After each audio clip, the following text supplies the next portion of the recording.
Baddies. So today we're talking about good old hair grease, okay? The Dax, the Blue Magic, and the Indian hemp, and whatever else we used to use back in the day from the beauty supply store. The question is it safe to use for your hair and your scalp? And why do girls stop using it for so many years anyway in the first place? Let's just jump right in. You know, on this channel, I'm going to talk about the science and what the science says. You know what I'm saying?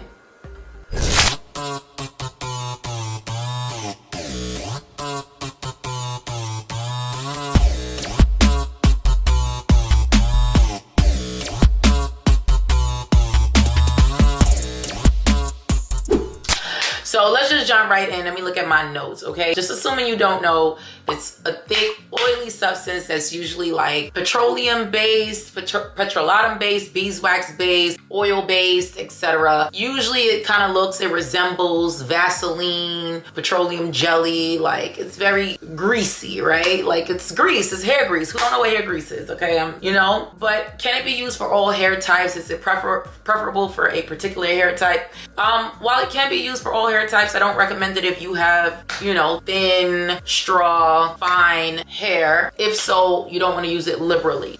But the question is hair grease safe? Now this video topic came up from a conversation with one of my closest friends, and she was telling me how, you know, she started using hair grease again, specifically to seal in her moisture, right? Because she does what she does, goes through her thing, and then she'll apply an oil, but because she's 4C, I believe, type 4 hair, the oil kind of just evaporates, you know, like into dust, and she doesn't get sealant that she's looking for, that moisture retention that she's looking for. She does all the right things, use all the right products, but it just doesn't seem like she's able to lock in the moisture with oils. And so she started using hair grease again, and now her hair is thriving. So the topic came up because she was like, listen, it works for me, and I don't know why we haven't been using it in the natural hair community for XYZ amount of years, but I'm using it again. And so I was like, you know what, that's a good video idea. Thanks for that. Because what does the science say? Is it actually safe to use for your scalp and hair? Should we be using it?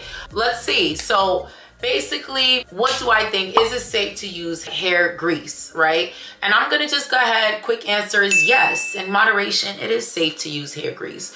Why? There's a study, a 2018 study published in the Journal of Cosmetic and Clinical Dermatology that found that hair grease is effective in reducing frizz, flyaways, and dry, curly hair, okay? The study also found that hair grease did not clog pores or cause any other adverse effects. There's also another study published in the Journal of Skin Pharmacology and Physiology in 2019 that found that hair grease is effective in protecting hair from heat damage. The study found that hair grease coated the hair shaft and prevented heat from penetrating the hair, which helped to reduce breakage, okay? Hey baddies, it's your girl Bevy, and I'm interrupting you really quickly because I have to ask this very important question. Why am I not at 100K subscribers yet? Let's keep it a buck. I'm giving you real content. I'm dropping game for free, and I have loads of comments, okay? Loads of comments from my baddies saying that my content has helped them on their path to hair regrowth, okay? Effective hair regrowth. So please, okay, help a sister out. Start liking, okay? Liking these videos to help me in the algorithm. Subscribe to this channel. Share this content with your friends that may or may not be honest about whether or not they need my help, okay? And most importantly, I'm dropping a hair growth serum very, very soon. Please click the link down in the description box, okay? And leave your information so that you can be the first to know.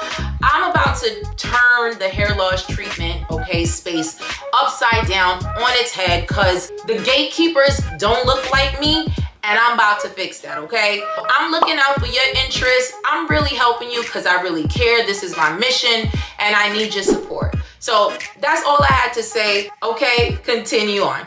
Let me tell you something. Overall, when you hear about frizz reduction is like marketing terms for moisture retention.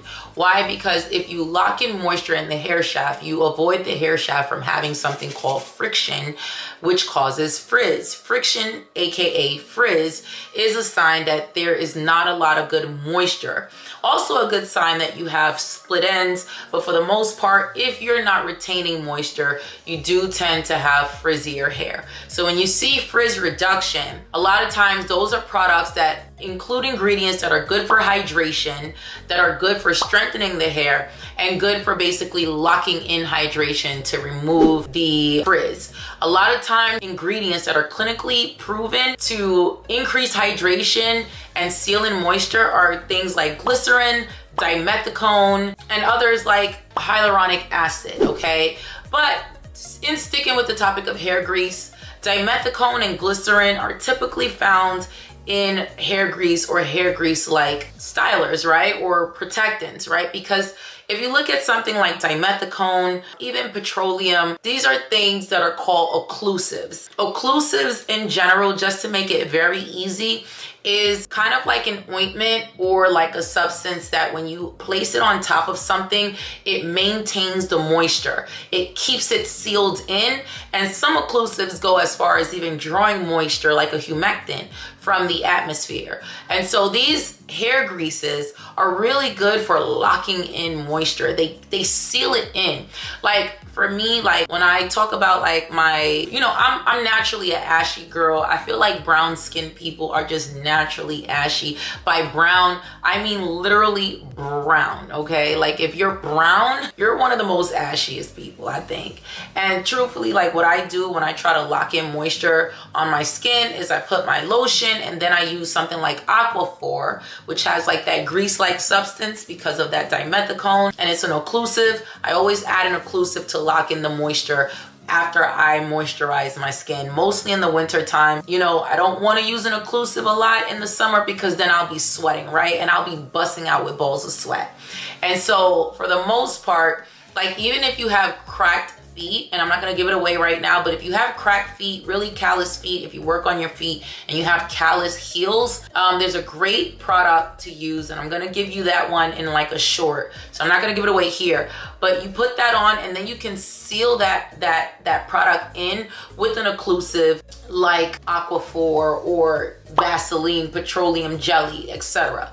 So I said all that to say that basically, girly girls, it is okay to use hair grease, okay? Now obviously the finer your hair, the least liberal you want to be. You don't want to OD. A little can go a long way, especially if you're just using it to seal in moisture, to lock in moisture. It is completely fine. With anything, you want to be careful that if you overdo it, it can be a cause for concern. And another thing is, I don't recommend greasing your scalp because that dimethicone, especially depending on which one you're using, that occlusive can kind of lock in. It can block the pores or your follicles. So if you're going to grease your scalp, you want to make sure that you're using a clarifying shampoo that's going to clear your follicles. And you also want to use not only a clarifying shampoo, but you also want to use a chemical exfoliator to exfoliate all the debris from your scalp, because cleansing the scalp is what helps to stimulate the hair growth, to get the scalp growing.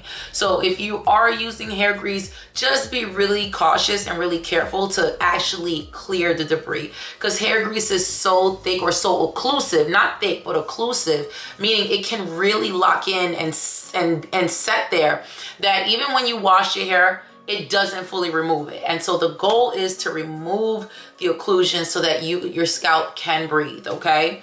And so that's my only recommendation. So here are some of the best hair greases that are available over the counter. Why I chose these? Because they're non-comedogenic. They're not going to break you out. They have pretty good ingredients to lock in, seal in moisture, but also serve as a humectant to pull moisture from the atmosphere. And then overall, they're not extremely thick that they're just wreaking havoc on your scalp, okay? So here they are. Like I said, you use them by working them through the hair. A lot of people still use them for twist outs. But even if you're not doing a twist out and you have thicker type 4 hair and you need something that's going to seal in moisture, it is okay to use hair grease. It's okay to use hair grease interchangeably with oil. Listen, at the end of the day, you have to find the styling regimen and the treatment regimen that works best for you.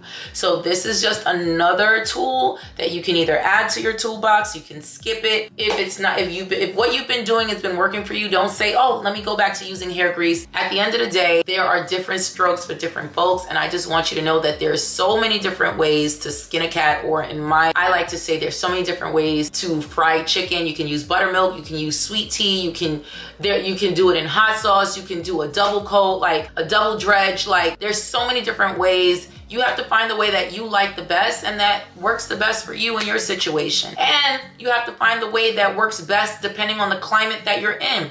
If you're in colder weather, the grease might be great for you. You may not want to use it if you're in hotter weather, because then you can be a sweat bomb. You get what I'm saying? You have to find the ratio that works for you. You got to find the best products that work for you in the best climates. But just know why you're using them and the function that they serve. That's the most important thing. Like I said, this is good to seal in moisture. It is not going to moisturize, so do not skip using a leave-in conditioner and a moisturizing treatment, leave-in treatment that's going to moisturize your hair, and then you're going to seal the moisture in with your hair grease if you're choosing to go the hair grease route and use the hair grease strategy. Thanks, boo. You know who you are for bringing this up, and I hope that this helps some of my baddies who ditched the grease because some curly person told them online that they couldn't use it anymore. Anyway, that's enough for this video. Check out my other videos. Bye.